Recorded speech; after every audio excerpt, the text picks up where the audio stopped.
یہ بلکہ حدیث میں آتا ہے کہ حضور نے ایک مثال سے سمجھایا، فرمایا کوئی شخص سفر میں تھا اور اس کے ساتھ اس کی سواری بھی تھی، سواری پر اس کا ساز و سامان بھی تھا۔ تو راستے میں گرمی کی شدت ہوئی، دوپہر کے وقت ایک درخت کے نیچے سواری باندھ کے خود سونے لگا۔ جب اٹھا تو کیا دیکھا سواری نہیں ہے، تو سواری نہیں ہے تو اس کے اوپر ساز و سامان تھا وہ بھی نہیں ہے، نہ پینے کا پانی نہ کھانے کا کچھ، اور دور دور تک کوئی آبادی بھی نہیں، صحرا کا سفر تھا۔ تو وہ دائیں بائیں بھاگا اور اونٹنی کو ڈھونڈنے لگا، لیکن اونٹنی دستیاب نہیں ہو پائی۔ تو واپس آ کے درخت کے نیچے ٹیک لگا کے بیٹھ گیا اور موت کا انتظار کر رہا۔ ظاہر ہے یہاں کوئی دوسرا میرے علاوہ ہے نہیں، تنہا ہوں اور کوئی آبادی نظر آ نہیں رہی، اور پانی بھی سامان بھی اونٹنی پر ہے، نہ سفر کرنے کے قابل نہ کچھ کھانے پینے کا میسر۔ تو اب ریت کو تو کھا نہیں سکتا، تو اب موت ہی موت ہے۔ تو وہ موت کے انتظار میں بیٹھ گیا، اسے یقین ہو گیا کہ بھوک مجھے آج نہیں تو کل مار دے گی۔ تو وہ درخت کے ساتھ ٹیک لگا کے بیٹھ گیا تو اس کی آنکھ لگ گئی۔ تھوڑی دیر کے بعد جب اس کی آنکھ کھلی تو کیا دیکھتا ہے، اونٹنی ماں ساز و سامان پاس پڑی ہے۔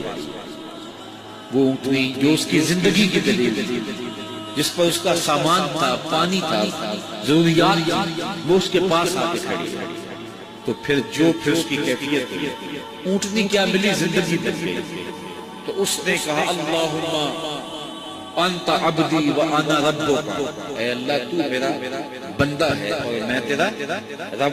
کہنا یہ تھا کہ تو میرا رب ہے اور میں تیرا بندہ ہوں۔ لیکن اس قدر خوشی ہوئی کہ مسرت سے، خوشی سے درد گیا اور اس کی زبان بل کھا گئی۔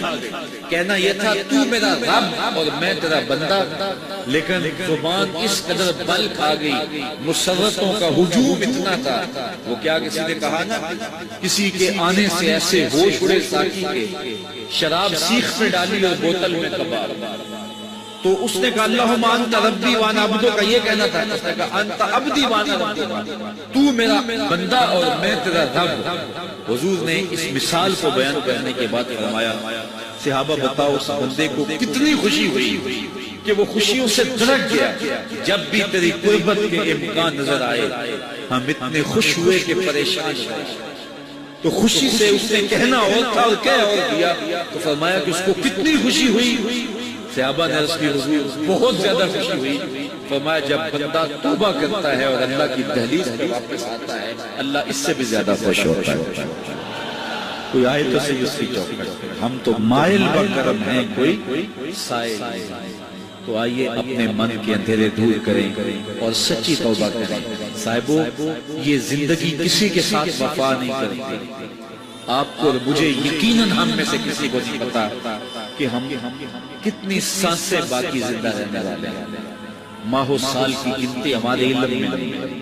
پچھلی زندگی تو ہماری نظر میں ہے کہ اتنے سال گزرے، اتنے بدیوں میں، اتنے نیکی۔ اپنا حساب کرو، ماضی کا حساب لگاؤ، حاسبو قبل ان تحاسبوا، اپنا حساب کرو اس سے قبل کہ تمہارا حساب کیا جائے۔ ایسا نہ ہو کہ جب حساب ہو تو پھر پچھتاوا، ہائے یہ تو سب کچھ لٹ گیا۔ لیکن آج میرے اور آپ کے اختیار میں ہے، ما قبل کو آنسوں سے سچی توبہ سے دھویا جا سکتا ہے، اور جو زندگی کی سانسیں میسر ہیں، جو گھڑیاں موجود ہیں، ان کو اللہ کی یاد میں گزارنے کا پکا عزم کیا جا سکتا ہے، تاکہ زندگی کو یاد الہی میں بسر کیا جائے، خدا فراموشی کے عذاب سے نکلا جائے، تاکہ خود فراموشی کی تکلیف سے بچیں اور خدا شناسی سے خود شناسی کی منزل پائیں۔ اللہ میری اور آپ کی مغفرت فرمائے اور ہمارے صغائر اور کبائر گناہ معاف کریں، کہ زندگی کو یاد الہی میں بسر کیا جائے، خدا فراموشی کے عذاب سے نکلا جائے، تاکہ خود فراموشی کی تکلیف سے بچیں اور خدا شناسی سے خود شناسی کی منزل پائیں۔ اللہ میری اور آپ کی مغفرت فرمائے اور ہمارے صغائر اور کبائر گناہ معاف کریں۔